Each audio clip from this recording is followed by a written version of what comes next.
Tennessee was favored for those that follow those kinds of numbers to go to LSU and win, but I don't know that anybody thought that it would be as one-sided as it was. We're joined by Jacob Warren now. The Ball Report brought to you by Bassey Lawn and Garden. Hit that like and subscribe and share button so we can be a part of your Tennessee football coverage. And I love talking to Jacob, and especially after a game like Saturday. First of all, congratulations, man. I had you guys winning by about 8, but I'm Hmm. picking games, and then you come out there and you just dominate throughout. That I did not see that coming. I'll be honest with you. That's all right. You don't have to. I mean, it's I don't know, one of those things you go into the game and you're looking at it, and I heard some people talking about, we're 3-point favorites, right? 3 points, like, that's good. We're not the underdogs, at least, right? In most of those games last year, or even at the beginning of this year, we would have been the underdogs, right? Everyone thought we would lose, and so um, as little as that, I guess, matters to the outcome of the game, I think it's cool just to kind of, yeah, whatever the spread was or whatever people are expecting us to win or lose by, it's good to go out there and just kind of, do what we do. And Hendon said it on his TV interview, that this is just, it's what we do, right? This is what we train to do, what we come out expecting to do every week. So, yeah, being able to go out and put a lot of points up, and I think we left a lot of points out there too. Chase McGrath did a great job, and he was drilling field goals all night or all morning, afternoon, I guess. But yeah, left some points out there, and it could have been a bigger win. But at the end of the day, just happy to to get the win, I guess.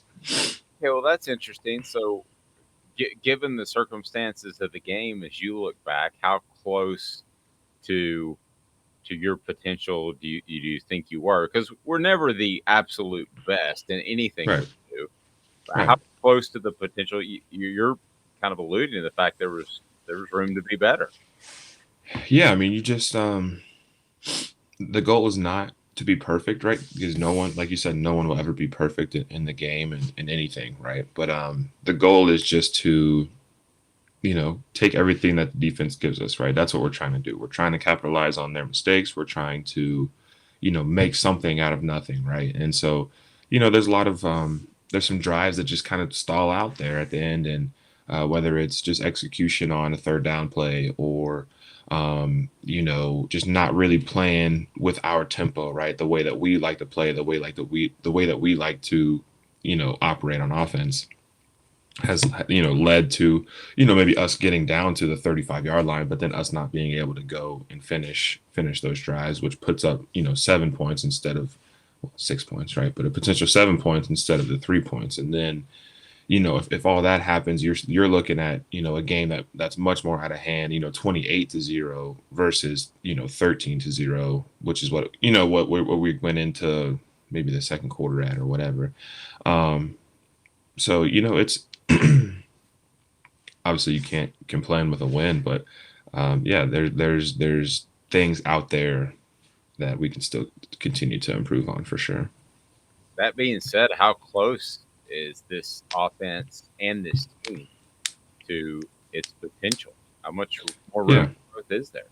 I think we're close. I think it's most times just a lack of detail, right? A lack of attention to detail, and that's something that it shouldn't waver, but that's something that kind of wavers as the game goes on. And there's points in time where it's really good, it's really solid. Like we're pushing the tempo, we're catching the ball well. Hendon's making the right reads. The offensive line is keyed into all the protections, and then there's just maybe one drive, or one little span of drives, it seemed like, where it's not like we just couldn't get anything going, but it just we couldn't finish when we needed to finish. We couldn't, whatever it was. So I think we're close to it, and it's just a matter of understanding when those moments come up, when it's really big, when we really need to, put the foot on the gas and being able to go do it. I think we're close.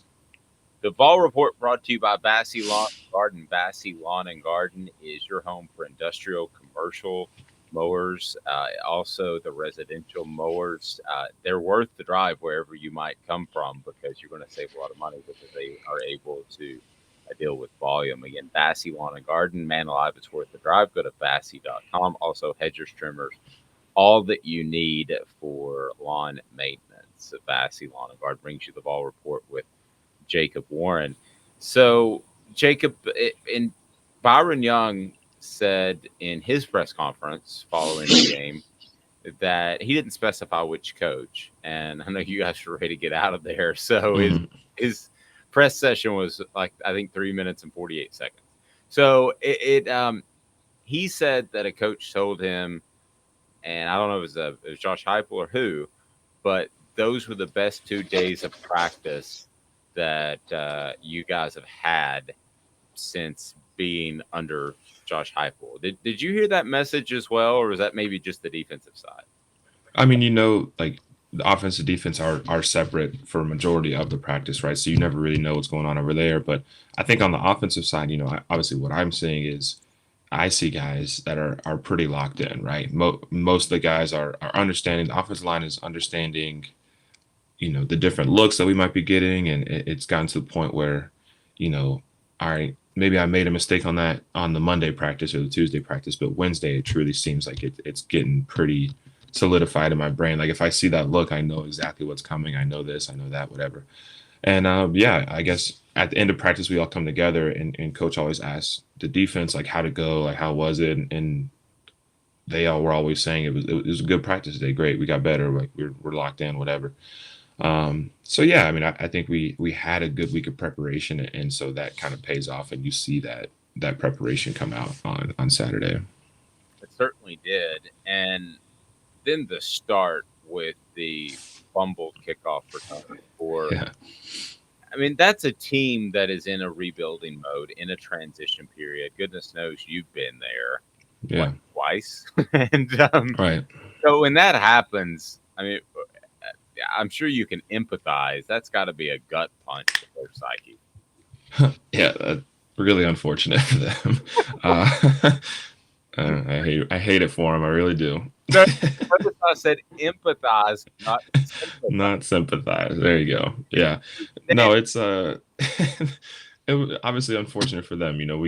We're trying to go deep right, and the wind kind of catches that ball and just kind of hangs it up in the air for too long, and the kid ends up muffing it. And shout out Will Brooks, he's one of my good friends, and made a play on the ball, did a good job keeping his legs and his knees in bounds, and recovered it. And that's the most exciting thing, right? Because they won the coin toss. They decided to take the ball. So it's like, all right, defense got to go out and get a stop, whatever, and you're immediately able to steal a possession, right? That's what it is. Like you stole a possession. They did not get their first one. We're essentially starting the game with the ball, and we get the ball at halftime. That's kind of what goes through your head. So on the offensive side, you're sitting on the bench like, all right, let's go defense. Like let's start this game off, whatever. And then like it's all exciting. Everybody gets up and starts running down the field, and they're like, all right, everybody calm down. Let's go actually score, right? We got the ball on the 30-yard line. We actually have to go put it in. So yeah, no, plays like that are crazy, and sure, yeah, very unfortunate for LSU for that kid. That's too bad. Did you did you sense any because you've been around a team where I think there was some contentment, some concern about the direction of the program. Did you? I know players will talk during games, chat, not chat, but there will be some conversation. But Hmm. did you sense that they were kind of in this uncertainty mode that maybe you've been in the past, not under Josh Heupel, but previously? We're talking about as far as LSU players. Yes. Um, I mean, no, like there's chat, right? There's chatter that goes on back and forth, and I think every game you come out and early on, it's very much like, all right, who's going to kind of start it first, right? Who's gonna be the first one that after a play gets up and like gets in somebody's face and kind of starts this snowball of trash talk that happens throughout the whole game. And yeah, first drive, I think, you get out there and everybody's fired up, everybody's juiced up. They're mad that just happened, right? We're excited, so we're going out there and we're all rowdy and stuff. And um, I don't think I don't think you see any like any not like there's no I don't know what the word would be. They're not down on themselves, right? They're not doubting their abilities. They're not coming out there like, oh man, here we go, like woe is me, right? Like they're not saying that. They're coming out and they're competing, and you're gonna get that on from any team you play in this league is they're gonna come out and they're SEC Division 1 starting football players too. Like they're really good players in pretty much every team you play. So there's always that high level of confidence until whatever happens, and whether it's you go up a bunch or uh, whether the game's tight the whole game. It's going to be competition every rep. So nobody comes out and is thinking, oh man, here we're just rebuilding. It's all right. We're losing this game. Like nobody thinks like that. I don't think. Yep. As far as we talked about their defensive ends led by BJ Oligari, Hmm. they're really good, and they essentially, I believe, had 11 tackles, no sacks. The left side, which you have to play without Gerald Mincey, you go Jeremiah Crawford. The left Hmm. side was not a factor. The only time really that I thought that Hooker got pressure was on that defensive back blitz. Hmm. What does it say about your pass protection, particularly on that left side, and be able to protect Hendon's blind side? Yeah, I mean, JJ had Jeremiah has prepared, the same way that Mincy had prepared, right? That was the battle going into fall camp and going into the season was JJ and Mincy, like who was going to start, who's going to play, whatever.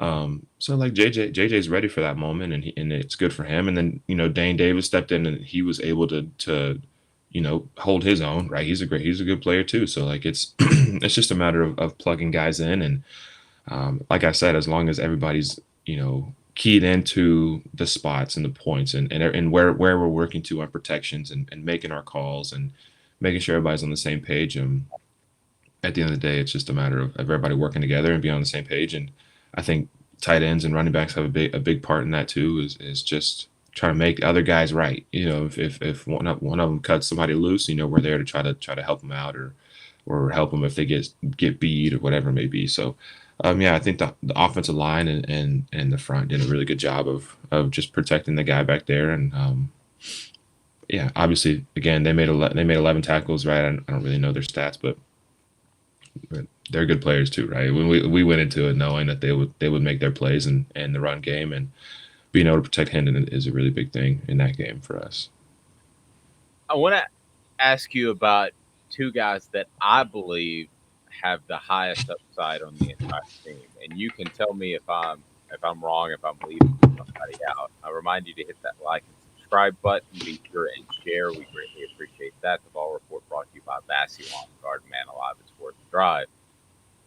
I look at just the eye test, which gets me in trouble a lot. Right. But I look at this roster, and I think the guys with the highest upside. I'm not just talking this year, next year. I'm talking 5 years from now, wearing an NFL jersey, or Joshua Josephs and Brew McCoy. Am I wrong as far as No, upside? no, I feel like I knew you were gonna say Brew. I was trying to figure out who else you were gonna say. um, Man, Josh Josephs, I love that he's starting to really, you know, come into his role and kind of find his place and start to make plays in really big situations because that kid, like, he's a good kid, right? He's fun to be around, and um, I don't have the best relationship with him, because he's on the defense and you don't talk to him that much, whatever. But um, everybody has been super impressed by him since he got here, right? Because he's not a small guy, right? He's not quite as full and as big or whatever as he will get in the future, right? You think of guys like Daryl Taylor, right? Like who these real tall, real long arms, but really like just like really, I don't know, just very well like built people, right? And so he's very fast, he's very physical, like just all those attributes are going to be really beneficial for him and for this team and for whatever teams he goes on and plays. And then yeah, you got guys like Brew who can catch a stop, can catch a just a little hitch route, or maybe a perimeter screen, and can drain 6, 7, 8 yards out of the run after contact. And you have guy like he has the speed to go and run away from people, and he can make people miss, and he can be physical when he needs to be physical, and he's really pretty true handed. Like, he can catch the ball really well. So um, yeah, obviously the ceiling is very high for him as well. So yeah. Hey, you're gonna have to help me. I don't have my schedule in front of me. Who do you guys play this week? I don't know either. I'll find out tomorrow when we get in the building and they bring up the film, the scouting report. So Tennessee, Alabama. Um, by the way, here's a stat for you that I looked up on Friday. So let's assume that when the rankings come out, things go through 1 and 8. How about this? This will be a combined highest ranking between the two teams in the history of the Tennessee Alabama series. That's pretty crazy. That's awesome. I mean, that's big time. That's dope. Um, that's what you want, man. That's what you come to schools like this for, you know. That's insane. So, how do you? And you've done it before. You did it with Florida. You Mm. did it really with this week. There was a lot of hype. How do you insulate yourself from the hype and the entire team? How do you just do your job, especially with the game being at home? Yeah, it's the same deal, man. You go into it, and um, if you're able to handle it, you can look at Twitter. You can look at all these reports or whatever. You can look at the news, people, and whatever. You can look at all the predictions, and you can kind of like I said, if you can handle it, you can look at it. You can push it to the side and get over it. But man, just stay off Twitter. Stay off of ESPN. Stay off of SEC Network because whether it's them thinking that we're going to come out and win, right? Like we're like if they're predicting us to win or if they're predicting us that, we're still the same old Tennessee that's going to lose, right? Like whatever. Like no matter what they say, it doesn't matter because it's not going to change anything that happens in the game. So I think all we can do is go in and just prepare the same way that we did this past week and just like you said, do our job. If my job is to protect, I'm going to protect. If my job is to just help, right? I'm going to help or whatever it may be. If I'm running a route that's just a decoy route, then I'm running as hard as I can and understand that, this game isn't necessarily any bigger than others, but, it means a lot to a lot of people and it means a lot to me and it means a lot to the guys on the team. So just trying to go out there and do everything we can to be successful and keep this ball rolling. It's early in the week. What do you know about Alabama defensively?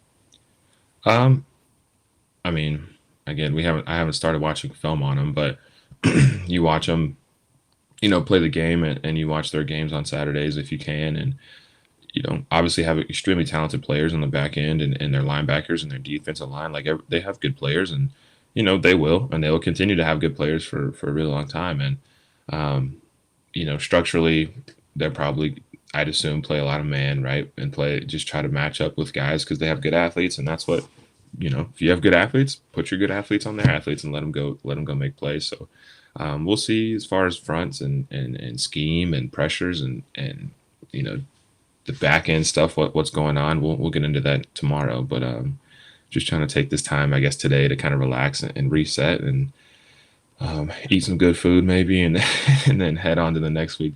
Tomorrow. So, completely loaded question. What would a win versus Alabama mean? I mean, do you even think in those regards? I mean, yeah, you think that'd be the big. Yeah, this would be. I think um, it would be one of the more rewarding things that I think a lot of the guys on this team have ever experienced in their football career, at least. It was awesome because like in high school, I got the chance to win a state championship, right? And I played on good teams, and we'd won. I've been 5-0, right, in my life. I've been 5-0, but there's a lot of people on the team that have never been 5-0. Have never been undefeated going into this far in the season. So, it's a different scale. Obviously, it's high school or it's whatever, but um, I think just it would mean just kind of like like we're not there, right? And we'll never be there until we get there. And there is like a great team, right? We won't be there until we truly do it. And so I think a win here would just kind of be like the confidence boost that we need. Like, yeah, man, like come on, we can go with anybody in the country, and I think we already believe that. But I think it would kind of be for everybody else that doesn't necessarily believe, or for maybe those couple guys on the team, they're like, I don't know, like yeah, we're good, but are we that good? Um, yeah, it'll kind of just be that solidifying piece for us. Do you believe you're that good? I do believe we're that good. I do believe that we can go in and we can beat anybody. Um, Obviously, you have to execute. You can't make many mistakes, right? They're going to make mistakes. They're going to whatever. But as long as we can take care of the ball and we can play our offense and we can just play together and everyone that's at least on the field truly believes that we can beat anybody, I'm fully convinced that we can. Jacob, as always, great stuff. Like and Always. subscribe. Congratulations to you. When we set all this up, definitely hope the season went well for you because I knew we'd get to know each other. I tend to root for you and Cooper both, and Alabama week before you know it. And Mm-hmm. but if I don't talk to you, best of luck. I want to share that as well, and just keep it rolling, man. You guys are doing Yeah. fantastic, and I know the work that you put in because we visit a lot in the off season before maybe a lot of people know. So kudos on the win. Yeah. Enjoy it, and we'll talk to you next week. Thank you, sir. I appreciate it. Jacob Warren. That's the Vol Report brought to you by Vassy Lawn and Garden. Man, life is worth the drive. Like, subscribe, and share. This has been a presentation of Off the Hook Sports.